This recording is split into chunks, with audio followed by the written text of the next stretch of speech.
Preview.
Buenas noches. Buenas noches. Ahora sí. Muy bien, pues buenas noches tengan todas y todos ustedes. Hoy es martes 21 de abril de 2020, son las 19 horas. Estamos en el Palacio Nacional de México y vamos a iniciar la conferencia de prensa diaria sobre la situación de COVID, la enfermedad causada por el virus SARS-CoV-2 en el mundo y particularmente en México. Hoy nos vamos a enfocar a dos elementos. El primero es el informe técnico diario que presentará el doctor José Luis Salomía, director general de Epidemiología, y el segundo es la presentación de una nueva herramienta que tenemos para orientar a las personas que pudieran presentar signos sospechosos de COVID, y la va a presentar el doctor Ricardo Cortés Alcalá, director general de Promoción de la Salud. Yo estaré nada más moderando la sesión. Doctor Salomía, por favor. Muchas gracias, señor secretario. Muy buenas noches con todas y todos. Vamos a iniciar con la actualización de los panoramas tanto internacional como nacional. Esta imagen que la venimos ya viendo desde hace un buen tiempo. Hoy día tenemos un puntito porcentual menos, 47%. Vemos cómo sigue contrayéndose la pandemia, recordando que este 47% representan las personas con inicio de síntomas, casos confirmados con inicio de síntomas precisamente en los últimos 14 días y que por lo tanto pues representan la actividad de la pandemia en sí, de las diferentes epidemias que están pasando en los países. Prácticamente no hubo un movimiento puntual en la diferencia entre la región de Europa y la región de las Américas, aunque se mantiene aún por poquito todavía la región de las Américas incrementado en concentrar la mayoría, digamos, de los casos en el mundo, ¿verdad? 45.6%.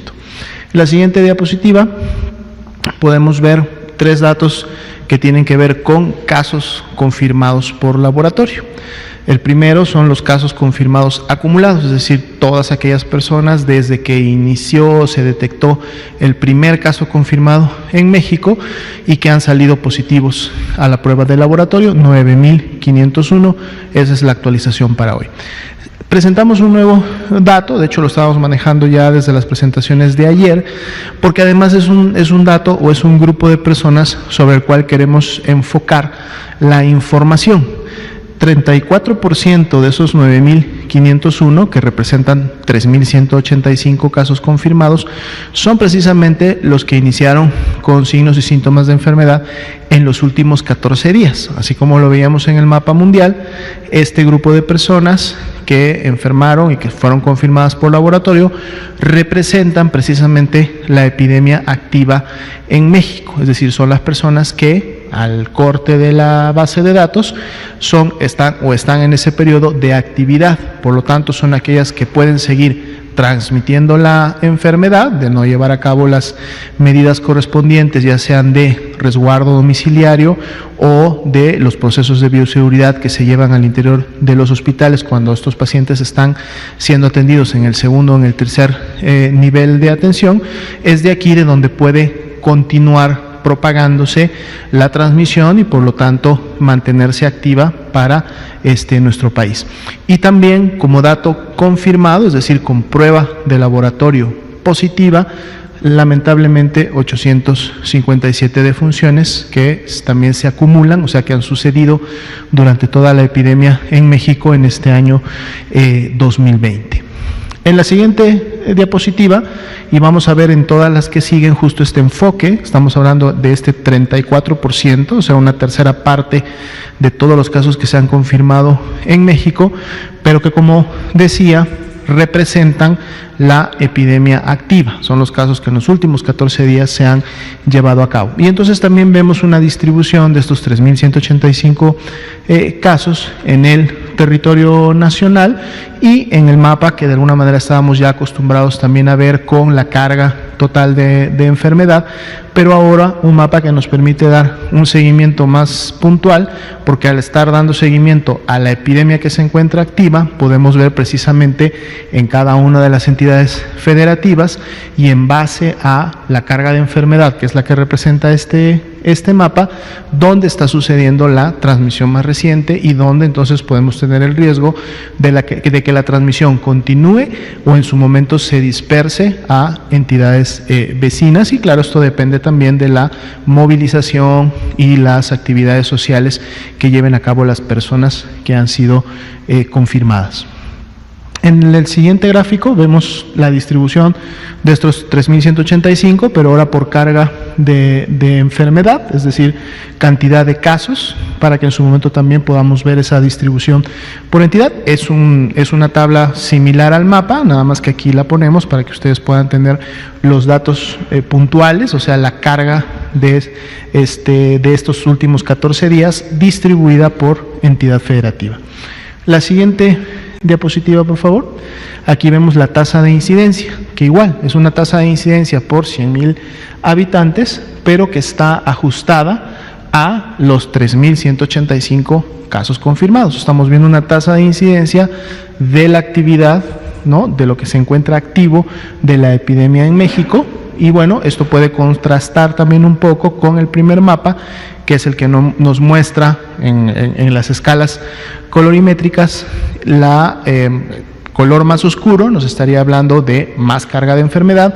Igual aquí, un color más oscuro nos habla de una tasa de incidencia más elevada y por lo tanto una transmisión y una afectación poblacional más elevada para el Estado, y que además al estar en una base poblacional nos permite entonces sí hacer una comparación entre entidades federativas y decir dónde está ocurriendo la transmisión y la dispersión más reciente de la enfermedad. Más allá que esté pintado todo el Estado, ustedes saben que en el mapa municipal, que también se actualiza todos los días, podemos tener la puntualidad al interior de cada entidad federativa de dónde está concentrada la transmisión, si es dispersa para la entidad federativa o si se encuentra concentrada en algunos de sus principales municipios que tienen a lo mejor la mayor intensidad demográfica. En la siguiente diapositiva tenemos esta misma tasa que la vimos en el mapa, pero ahora distribuida en su momento para que ustedes puedan identificar en el orden de mayor tasa de incidencia a menor tasa de incidencia cuáles son estos estados que están teniendo la actividad más reciente o la epidemia activa en México. La siguiente diapositiva, por favor. Aquí vemos la carga acumulada también de estos 3.185 casos, es decir, cómo se va acumulando en función de las últimas semanas. Y entonces podemos ver cómo a medida que va avanzando el tiempo, los días, lógicamente tenemos la mayor carga acumulada, es decir, una transmisión más reciente. Cuando nos vamos a los últimos días, vemos que realmente ya son pocos los casos que se encuentran activos, lo cual nos habla precisamente de una epidemia activa y que todavía se encuentra transmitiéndose entre la población. La siguiente, por favor. Ahora sí entramos en el análisis de las defunciones, de estas 857 lamentables defunciones que han ocurrido. Vemos cómo continúa una proporción incrementada en hombres, 69% y se ha mantenido prácticamente desde que iniciaron las defunciones en alrededor de un 70%, siempre ha sido la afectación a los hombres. Tenemos la distribución por edad quinquenal y a su vez también distribuida entre hombres y mujeres, para en su momento poder identificar cuáles son, en base a la carga de funciones, las edades que en su momento pueden estar presentando la mayor carga. Lógicamente siempre vemos más barras azules que verdes porque tienen que ver con esta proporción que acabamos de hablar, que son el 69% han sido hombres, por lo tanto vemos dónde se encuentran y en qué grupos estas defunciones. La mediana de edad ha sido 59 años, ¿sí? Aunque ha habido un rango bastante amplio en función de las defunciones que han ocurrido. La siguiente, por favor. Gracias. Aquí tenemos las defunciones distribuidas por fecha de ocurrencia, es decir, por la fecha en la que ocurrió la defunción. Y además también colocamos, en complemento a la barra azul, que son las defunciones confirmadas, colocamos una barra de color naranja que representan las defunciones que todavía tienen la clasificación de ser sospechosas, es decir, todavía al corte de la base no teníamos un resultado de laboratorio que nos permitiera decir que son ya defunciones que están en las barras azules, pero ahí podemos notar un poco también, pues son prácticamente defunciones que han ocurrido en la última semana, son menos que las que ya se han confirmado, y a medida que pasen los siguientes cortes y se vayan obteniendo los resultados o las dictaminaciones correspondientes, entonces se podrán ir o confirmando o descartando a la enfermedad.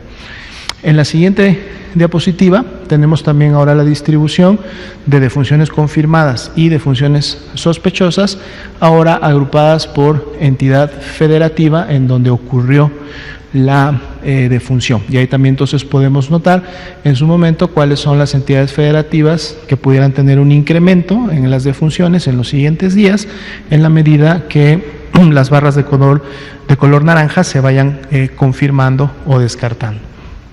La siguiente diapositiva, por favor. Tenemos nuestra tasa de positividad.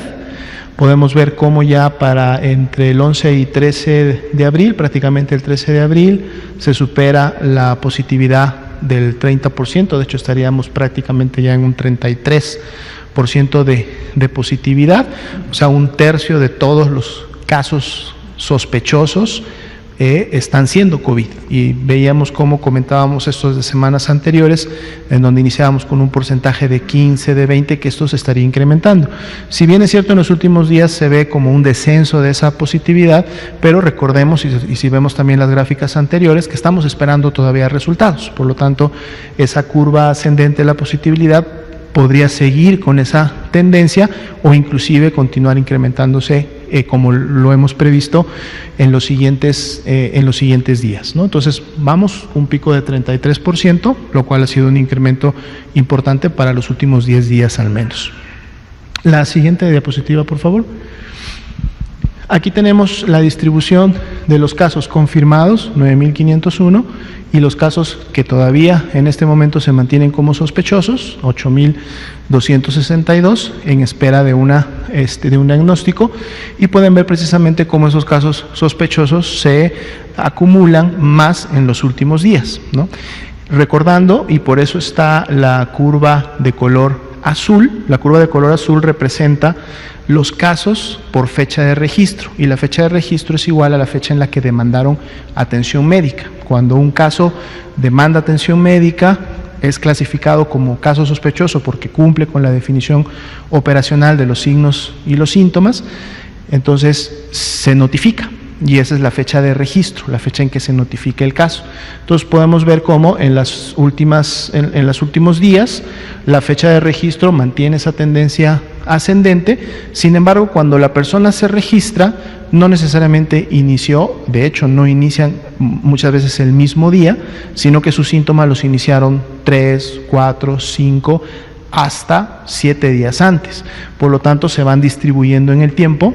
Por eso vemos cómo los casos sospechosos, aún habiendo demandado consulta médica el día de hoy por la mañana, recordando que la base o el informe corta a la 1 de la tarde, o ayer o antes de ayer, se van distribuyendo en tiempo en función de en qué fecha iniciaron los síntomas, y por eso esos casos sospechosos los podemos ver prácticamente distribuidos en los últimos 7 días más, y muchos de ellos pues lógicamente hasta pudieron haberle tomado apenas la muestra hoy por la mañana o ayer durante el día, pero estamos todavía con un resultado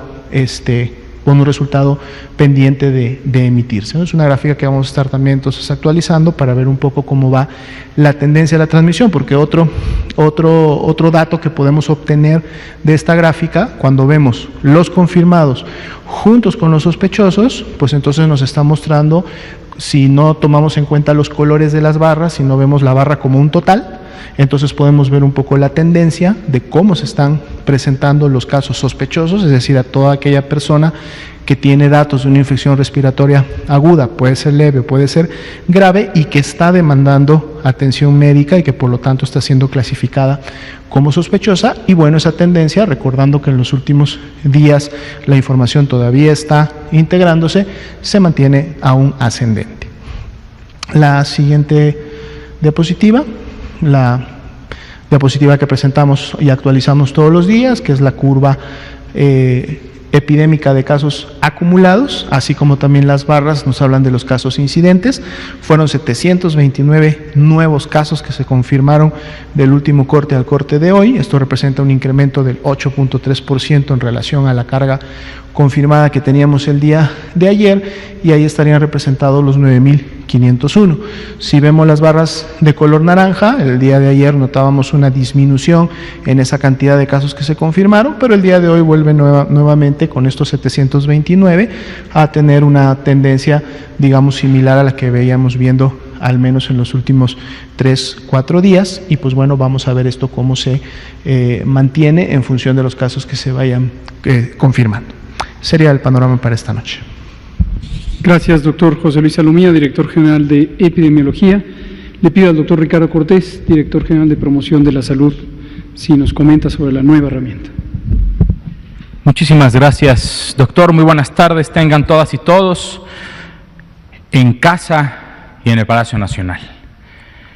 Una de las principales herramientas de comunicación que se usan actualmente es el WhatsApp. Y a partir de hoy podremos mandarle un WhatsApp a Susana a distancia. La siguiente, por favor. Esta es una aplicación cuyo objetivo es informar a la ciudadanía mediante el intercambio sencillo y directo, accesible y gratuito de información útil para encontrar más y más información útil y rápida sobre el coronavirus.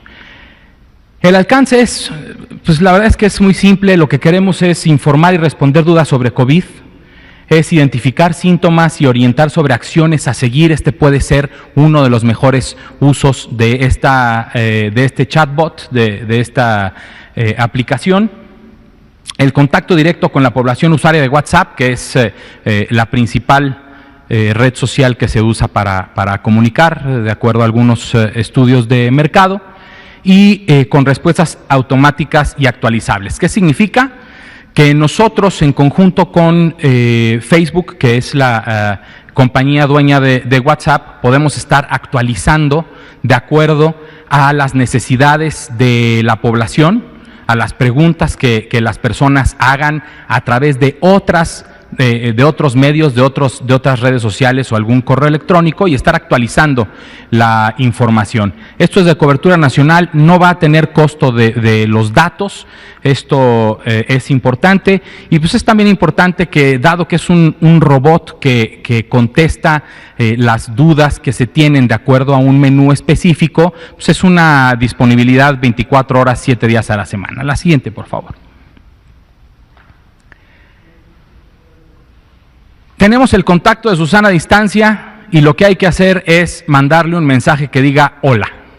En el momento que nosotros mandamos un mensaje con hola, va a desplegar este mensaje. Hola, soy Susana Distancia, el canal oficial del Gobierno de México que ayudará a dar la mejor información y más puntual con base en la información de la Secretaría y de la Organización Mundial de la Salud. Tiene 6 opciones del 0 al 5 y asumiendo que yo ahorita envío la opción 1, la siguiente por favor, entonces me despliega qué es el COVID y cómo se transmite.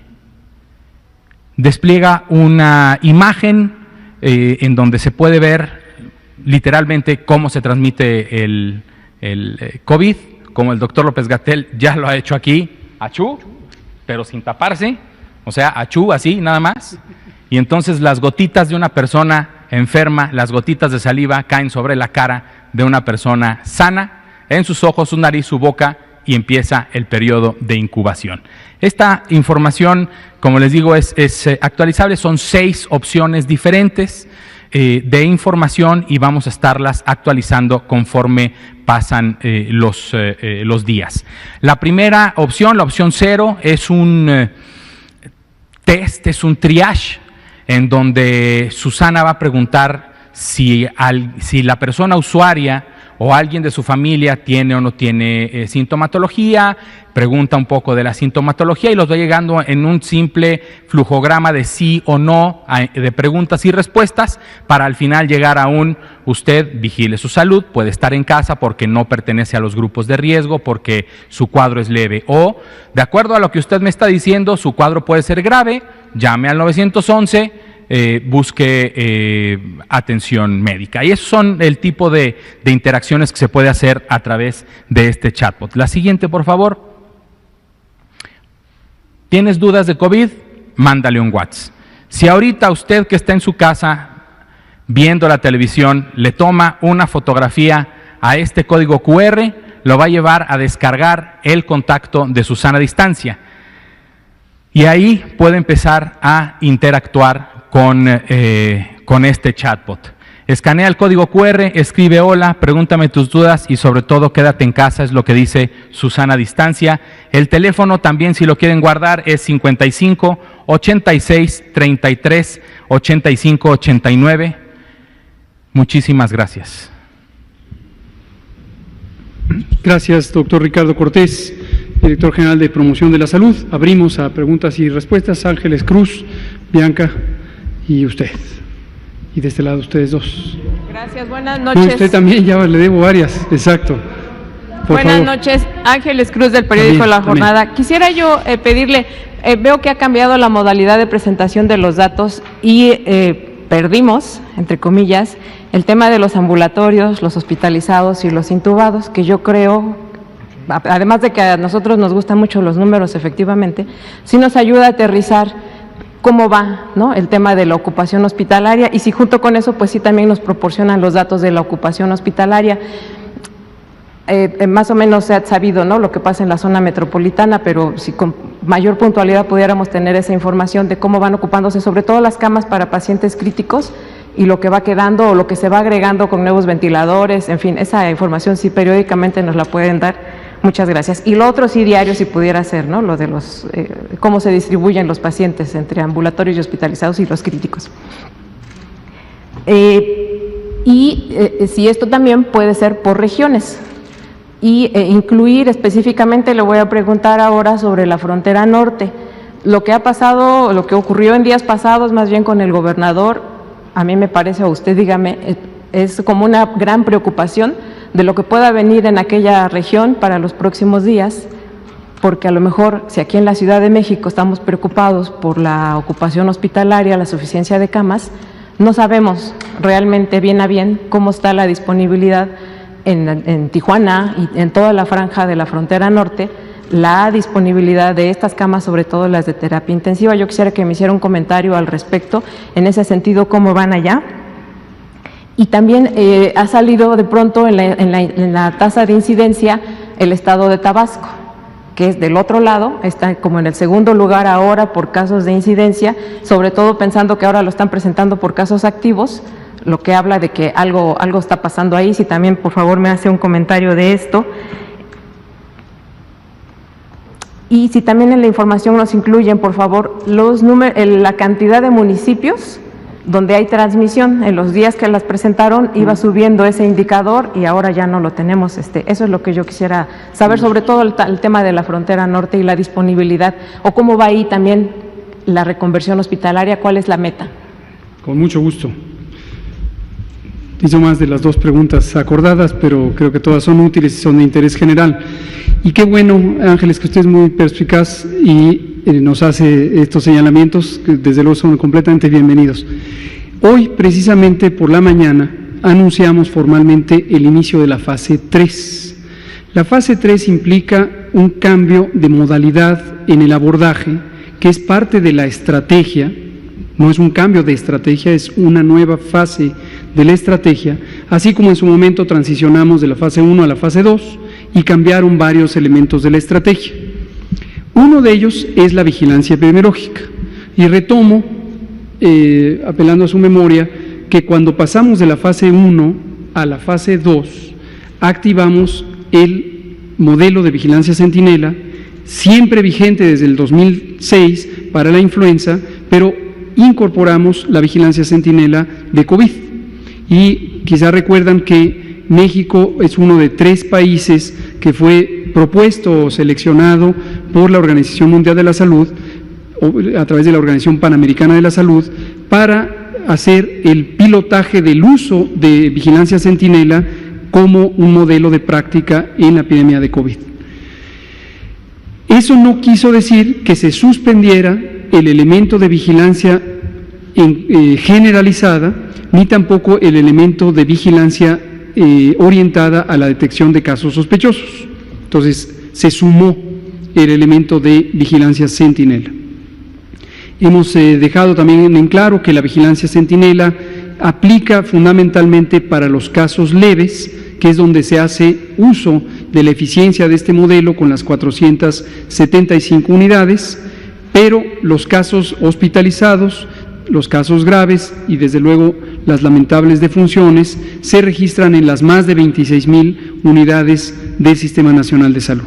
Entonces fue un cambio de práctica donde se puso un elemento adicional. Ahora que entramos a la fase 3, también hacemos un cambio de práctica que se suma a los 2 anteriores. Los 2 anteriores siguen, pero ahora tenemos un elemento de especial interés.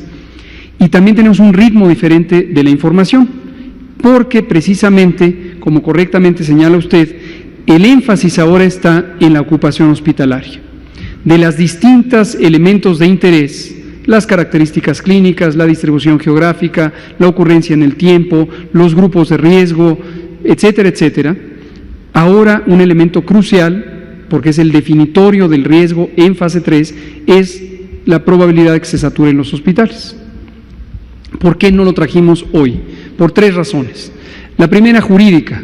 Hoy, en pocos minutos, todavía no me avisan que haya ocurrido, se publicará en la edición vespertina del Diario Oficial de la Federación el acuerdo del Consejo, del presidente del Consejo de Salud General, el doctor Jorge Alcocer, quien además es el secretario de Salud, que incorpora lo que ayer aprobó el Consejo. Y entre estos elementos está la obligatoriedad de la notificación a la red de vigilancia de ocupación hospitalaria por parte de las entidades federativas. Entonces, hoy entra su carácter legal, no podíamos anticiparnos con algo que ya tenemos en la parte técnica, pero que hoy cobra un carácter oficial. El segundo es la organización de los distintos territorios de interés. ¿A qué me refiero con ello?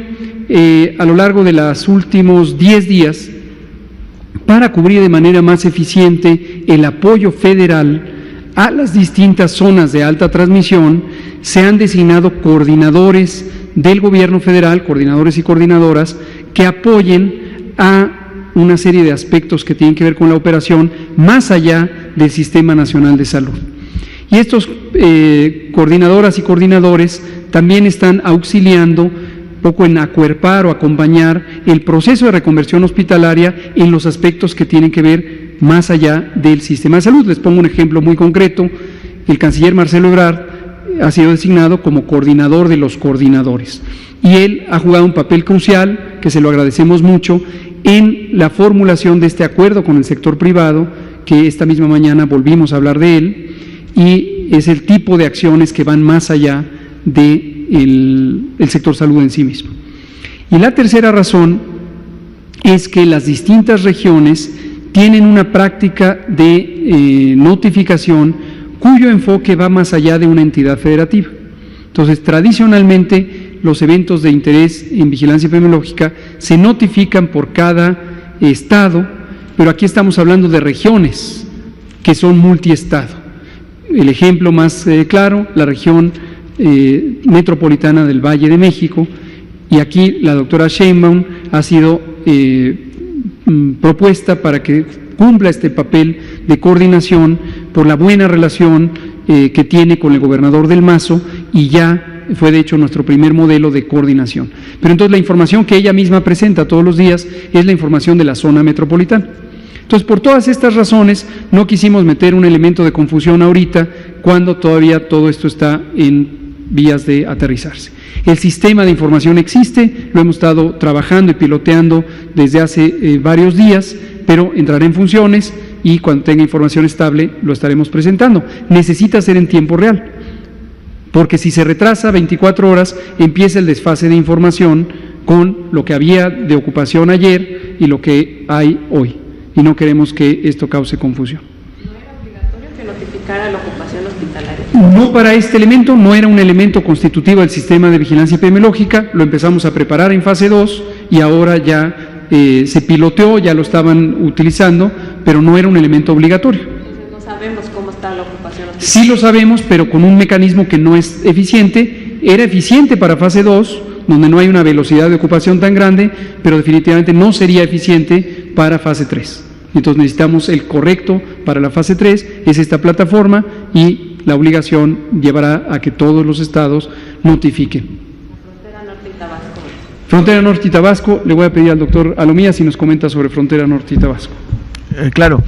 De hecho, comentar que precisamente la transmisión pues es la que se presenta, es decir, los datos que se están en un momento integrando, y sobre todo cuando se enfocan a las últimas 2 semanas en donde se están llevando a cabo los casos, precisamente nos empiezan a revelar a lo mejor tendencias o cargas que en su momento estaban un poco más ocultas porque estábamos viendo a todos los acumulados desde que inició la transmisión. Eso es un poco también de la utilidad de poder enfocar los productos de información a las últimas 2 semanas, que es donde se tienen los casos activos. Y efectivamente, si en un momento vemos que una entidad federativa, como sería la de Tabasco, tiene un color más oscuro, lo que quiere decir que su tasa de incidencia acumulada de los últimos 14 días es más notoria que otras entidades federativas, es porque efectivamente está ocurriendo una transmisión más reciente.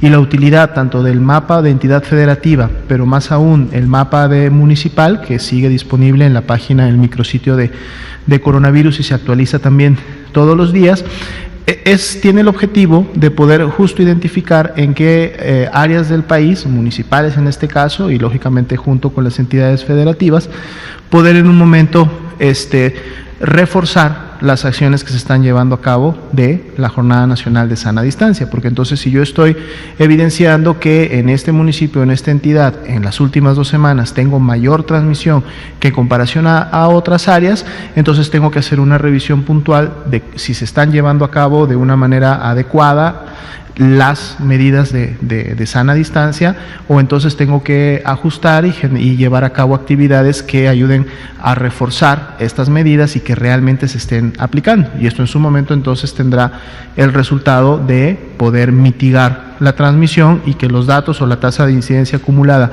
para cada uno de estos estados, que por eso la podemos ver en barras, pueda estabilizarse o inclusive empezar a disminuir, porque como vamos a estar dando seguimiento a los últimos 14 días y no necesariamente a todos los acumulados, entonces una tasa que si va avanzando este periodo de 14 días en el tiempo y empiezo a tener menos casos o empiezo a controlar la transmisión, entonces la tasa va a ir disminuyendo, a diferencia de la otra tasa que lo único que podía hacer era incrementar en función de los acumulados. Recordando que toda esta información igual continúa disponible en la base de datos abiertos, se puede descargar, ahí tenemos un nominal más completo para poder en su momento conocer todos los acumulados o todos los casos que en su momento hasta este momento han han sucedido. En el caso, por ejemplo, específicamente del noroeste del país, estamos hablando de Baja California Norte, Baja California Sur, más allá del corte de los últimos 14 días, ya veíamos desde que dábamos seguimiento de las tasas de casos acumulados, que eran de las primeras entidades federativas que en su momento habían tenido una tasa de incidencia y una carga de enfermedad importante, tanto en la coloración de carga de enfermedad como en la tasa de incidencia, siempre habían resaltado estos estados. Hay que recordar que Baja California, específicamente en este caso el municipio de Tijuana, y esto puede ser representativo de otros municipios en el norte, tienen una alta actividad con sus contrapartes de las localidades en los Estados Unidos. De hecho, es sabido que el municipio de Tijuana y en su caso el condado de donde está la localidad de San Diego en los Estados Unidos tienen una alta interacción. Entonces esto en su momento lógicamente incrementa el riesgo, dado que, como ustedes también saben, en el tiempo la transmisión y la cantidad de casos fue importante. Primero en Estados Unidos, California fue uno de los primeros estados de los Estados Unidos que presentó una alta tasa de transmisión. Esto lógicamente puede haber también causado que, por contraparte, Baja California y específicamente Tijuana también haya tenido una importante actividad. Y es un poco precisamente lo que quiere revelar este mapa, más allá de ver cuáles son los estados que están acumulando la mayor cantidad de casos o que estos casos hayan sucedido ya muy atrás en el tiempo, es focalizar en dónde está sucediendo en los últimos 14 días. Muchas gracias. La disponibilidad de las camas de recuperación. Nada desaparece. Por eso hemos estado poniendo todas estas plataformas de acceso público que ya menciona el doctor Alomía y que están accesibles. En todo el sitio de coronavirus está integrado todo. Está el tablero de control que nos ha fabricado CONACYT, que se alimenta de los datos oficiales de la Secretaría. Están los mapas de visualización municipal con un mecanismo interactivo donde se despliega exactamente el número de casos de cada municipio. Están las bases de datos íntegras, obviamente sin identificadores personales, de datos abiertos para que puedan ser explotadas y analizadas por cualquiera que tenga el interés y la capacidad de hacerlo. Nada desaparece.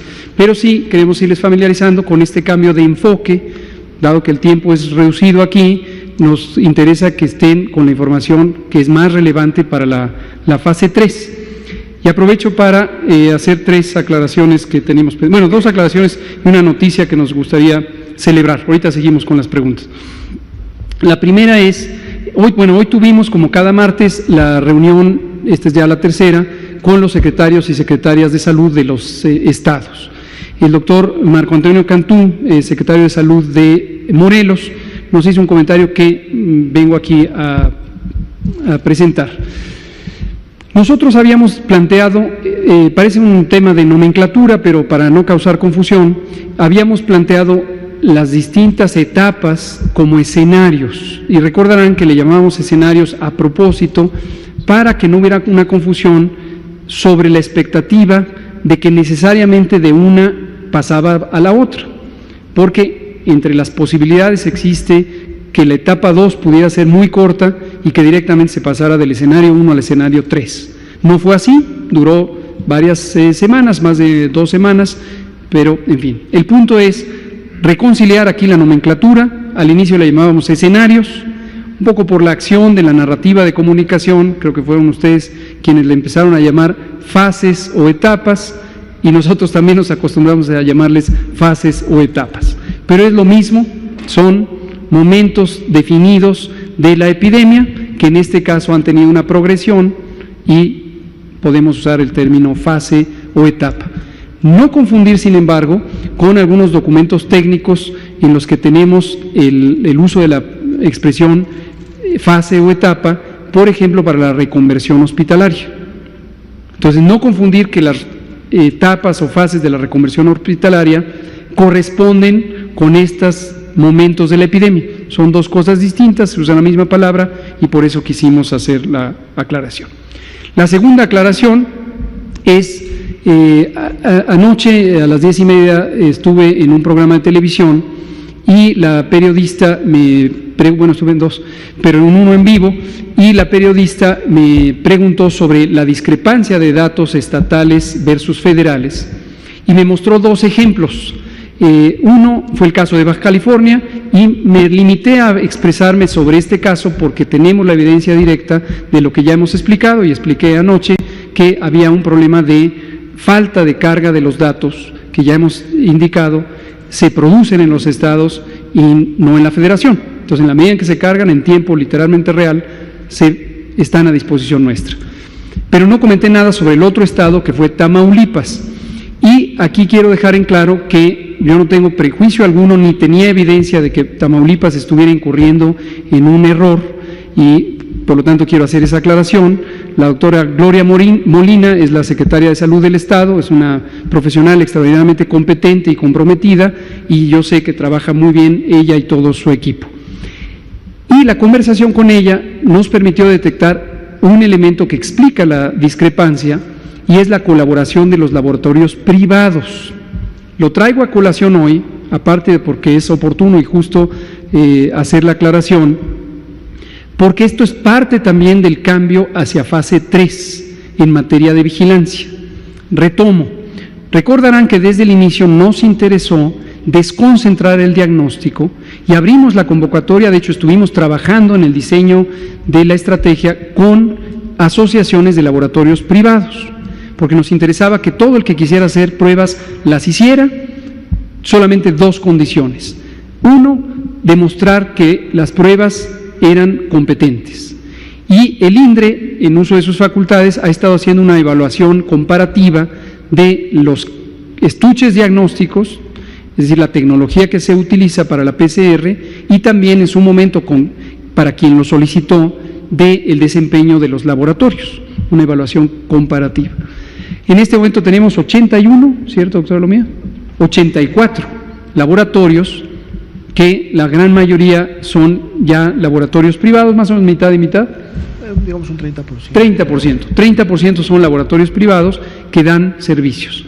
Entonces, regreso a Tamaulipas, la discrepancia procede del hecho de que el laboratorio privado que opera en Tamaulipas produce resultados que nosotros tenemos acceso a los mismos porque la modalidad de vigilancia para fase 2 era tener incorporados con los datos mínimos, básicamente saber cuántos positivos, cuántos negativos, es decir, cuántas pruebas se hacían, cuántos resultaban positivos, y era uno de los índices de positividad que abonan precisamente a lo que ya hemos presentado.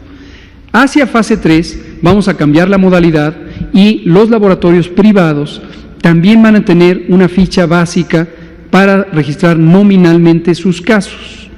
Entonces, los laboratorios, en la medida en que van a ser auxiliares en la parte diagnóstica de esta fase rápida, también nos interesa que lo hagan de una manera más eficiente. Esto explica, y quería dejarlo en claro, mi respeto y amistad con la doctora Gloria Molina, secretaria de Salud de Tamaulipas. Lo tercero no es una aclaración, sino es una felicitación. En el estado de Chihuahua, el señor gobernador tuvo a bien tomar una decisión que me parece sumamente estratégica y sensata, que fue crear la Subsecretaría de Prevención y Promoción de la Salud, a partir de la estructura previa que tenía, donde había una Dirección de Prevención y Control de Enfermedades, y queremos felicitar al señor gobernador Javier Corral por esta atinadísima decisión, pero también felicitar a la persona que fue designada para ocupar por primera vez el cargo de subsecretaria, que aparece en la fotografía, y es la doctora Mirna Florencia Beltrán, quien era la directora de Prevención y Control de Enfermedades desde 2017, desde septiembre de 2017, y ahora se convierte en la primera subsecretaria de Prevención y Promoción. Es una profesional también estupenda, muy comprometida, muy competente. Ella es enfermera general de origen, también es médica cirujana y es maestra en gestión directiva de salud. Felicidades, querida doctora Mirna Beltrán. Sigamos con preguntas. Estaba Bianca y nos vamos a ir allá atrás porque no hemos dado la mano allá atrás. Usted de amarillo. Gracias, buenas noches a todos. Bianca Aguirre de Notimex Televisión. Doctor, hace unos días el presidente de México, Andrés Manuel López Obrador, dijo que el peor momento de la pandemia sería del 2 al 8 de mayo. Hoy Esteban Moctezuma, secretario de Educación Pública, dijo que el 1 de junio regresarían los niños a la escuela. ¿No sería muy pronto el regreso, es decir, estaría ya muy relajado todo, ¿qué pasaría? Gracias. Gracias, Bianca, por el señalamiento. Nos sirve para al menos dos mensajes. El primero, esta misma mañana, cuando comentamos esto, nos preguntaron lo mismo. Me parece completamente legítima la preocupación de si no estamos en tiempo muy cerca del momento cumbre del acme, de la curva epidémica, del momento de máxima transmisión. Lo segundo es cuándo es lo oportuno, considerando dos elementos que en todo momento, desde el diseño de la estrategia, hemos estado cuidando, y es el balance de proteger la salud y la vida de las personas, porque pueden enfermar de COVID, pueden contagiarse, pueden enfermar, pueden tener enfermedad grave, y esto es la prioridad. Por eso hacemos estas medidas de mitigación, estas medidas de la jornada de sana distancia, que son extraordinariamente intensas en términos del efecto positivo que tienen sobre reducir la tasa de contagios. Pero como muchas medidas en salud individual, en medicina, pero también en salud pública, puede haber efectos secundarios, efectos adversos, efectos negativos. Y en este caso, por el carácter masivo de la intervención, los efectos ocurren masivamente en la sociedad. Y son efectos de carácter económico. Por varias semanas hemos aclarado que no es un interés de proteger a los propietarios de la riqueza, sino entendiendo que la generación de riqueza en un país implica la posibilidad de que un país sea económicamente viable. Pero además, en México, muy desafortunadamente, la mitad de la población vive en condiciones difíciles, en condiciones de pobreza. Esto es un dato documentado desde hace muchos años por el INEGI, por el Banco Mundial, por la OCDE, por muchos.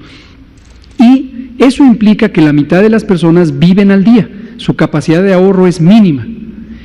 Y, desde luego, cuando se suspende la movilidad en el espacio público, que es el mecanismo fundamental de estas medidas de la Jornada Nacional de Sana Distancia, estas personas, que es la mitad de la población del país, viven un momento de gran dificultad porque no pueden salir a hacer sus actividades, a obtener su fuente de ingreso, a conservar cualquier elemento que les permite el sustento diario.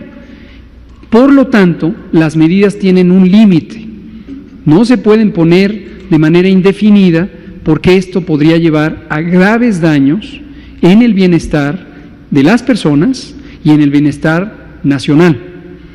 Entonces hay un límite. ¿Cuál es ese límite? En todo momento hay que analizarlo en forma dinámica. Dinámica es día tras día tras día, de acuerdo a la evidencia de cómo va la epidemia y de cómo está la sociedad pudiendo soportar esta situación difícil. Decidimos, con base en las recomendaciones de los grupos científicos, 7 grupos académicos que coordinó CONACYT, especialistas en matemáticas, algunos específicamente en epidemiología matemática, coincidieron en una predicción de lo que está ocurriendo en México y podría continuar ocurriendo si y solo si la Jornada Nacional de Sana Distancia, es decir, quédate en casa, se cumple apropiadamente. Si esta Jornada Nacional de Sana Distancia no se cumple apropiadamente, porque empieza a salir la gente a la calle, porque hay una falsa percepción de que la epidemia ya está de salida, o ya va de bajada, o ya se está resolviendo, no vamos a tener las condiciones favorables para quitar estas medidas y vamos a tener un problema de salud y un problema económico. Entonces necesitamos disciplina. Hoy lo volvemos a decir, quédate en casa es el elemento indispensable para reducir los contagios. Y en su momento la fecha fue planteada como una fecha referencial, 1 de junio. Es importante que la población tenga un punto de referencia de a dónde vamos, pero las medidas se van a evaluar. No sería extraño, ojalá que no sea el caso, que necesitáramos extenderlas. España ya lo hizo, Estados Unidos ya lo hizo, en su momento Italia las extendió, Reino Unido las extendió, etcétera, ¿no? Esa es la perspectiva. Por favor, usted, colega de amarillo, y usted que nunca ha participado. Gracias, doctor. Sí, sí. Buenas noches. Nuevamente me presento. Y usted, sí. Saturnino Reyes, de Diario Locutor.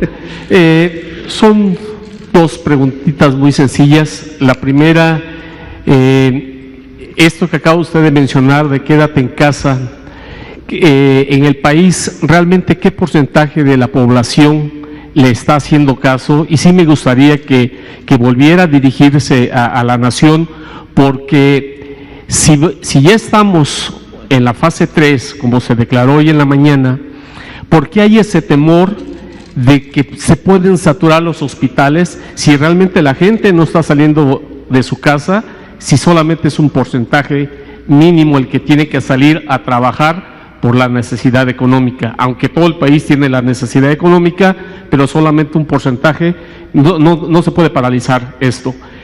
Y la siguiente pregunta es, hay un dicho aquí en México que ahogado al niño se quiere tapar el pozo.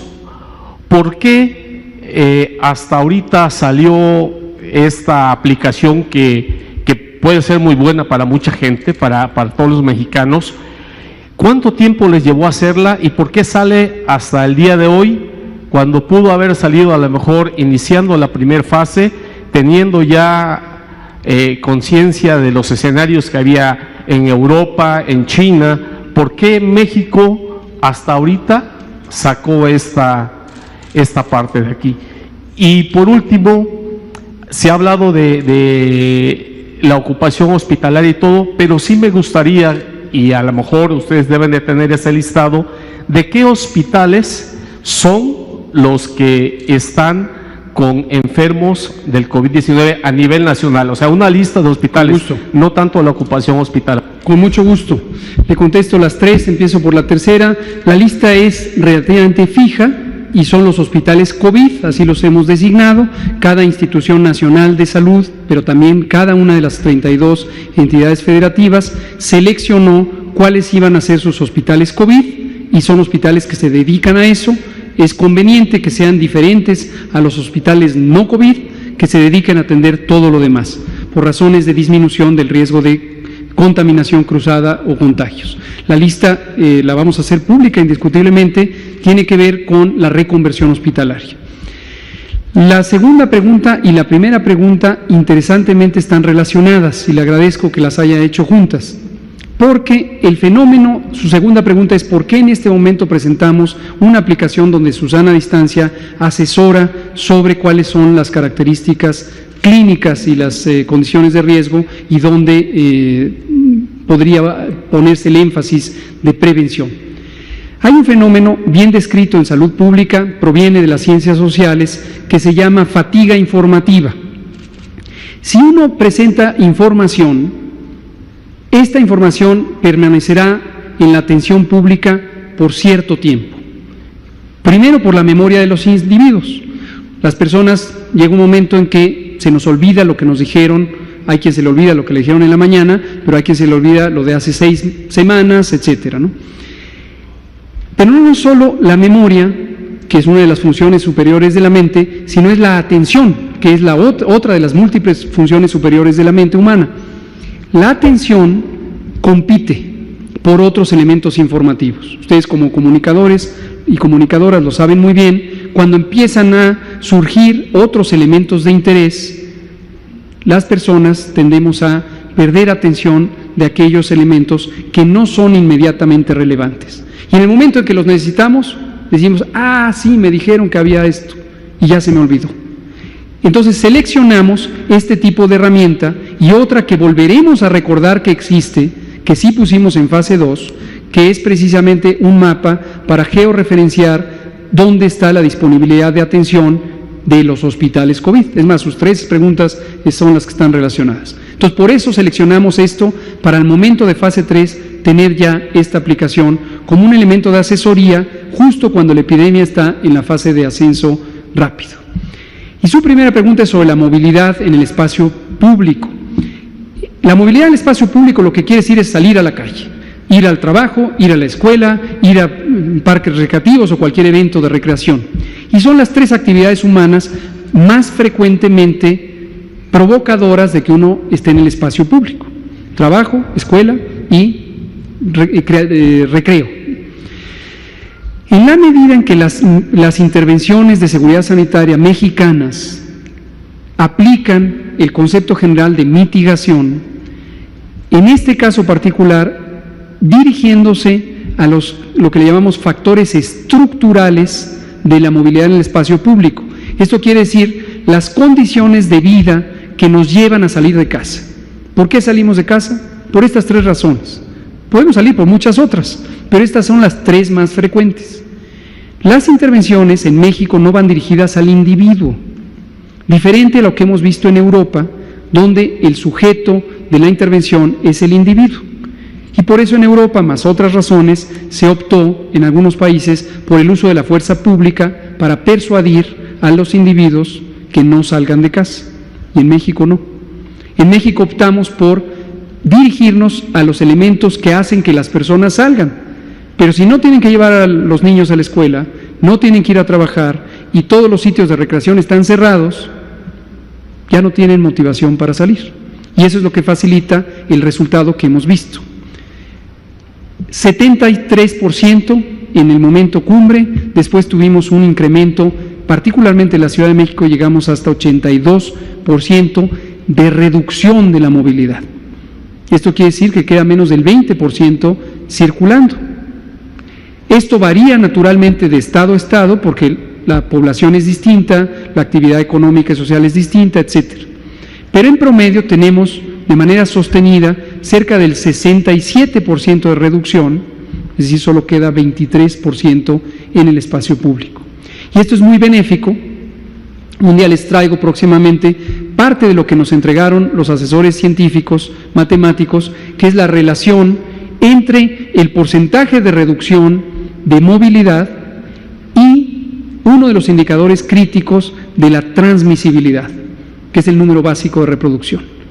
Entonces, tenemos optimismo de constatar por fuente directa, por distintos monitoreos, la reducción de movilidad, pero también nos permite juzgar, lo que decía Bianca hace un rato, si vamos bien o vamos mal, porque antes de ver los casos, lo que vemos es el efecto de la causa de lo que produce los casos, que es que empiece a recuperarse la movilidad en el espacio físico.